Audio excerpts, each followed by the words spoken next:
terms of urban and rural describe opposed poles of the anthropogenic landscapes expanding into the last remnants of natural wilderness. But there can be found a third landscape, hidden at the intersection of rural productive soil and urban conglomerates.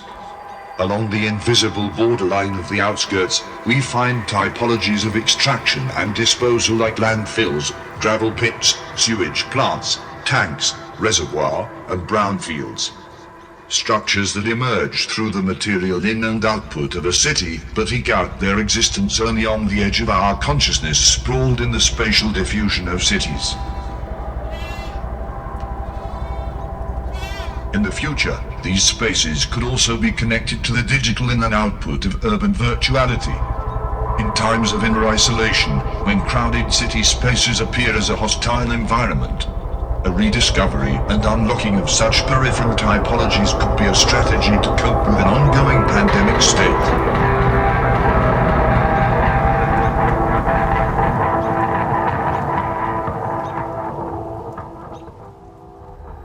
The first electric garden arises on the artificial waste mountain of Langesfeld, a landfill where sand and gravel got extracted since post-war time, and later on refilled with rubble and house waste.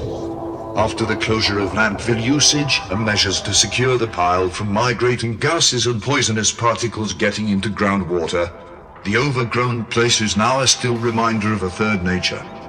On about 5 million cubic meters of waste, a new natural landscape emerged. The type of soil and its steppe-like topography and microclimate transform it into a special habitat for plants, birds, and mammals.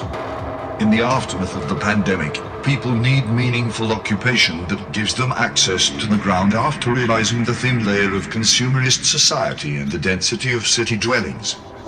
To reconnect to the very soil, the forgotten landfills get occupied and resettled, slowly transforming into a strange environment between toxic waste and striving plant life.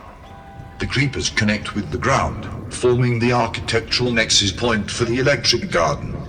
They store and distribute water and nutrients, decomposes waste, process the gases, and provide nesting places for birds and insects, becoming some kind of resilient landscape machine.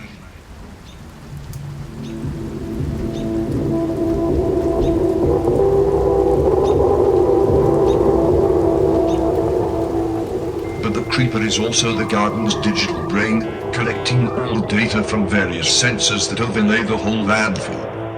Parameters of climate and soil conditions, the discovered species, and 3D scans draw a virtual replica of the garden.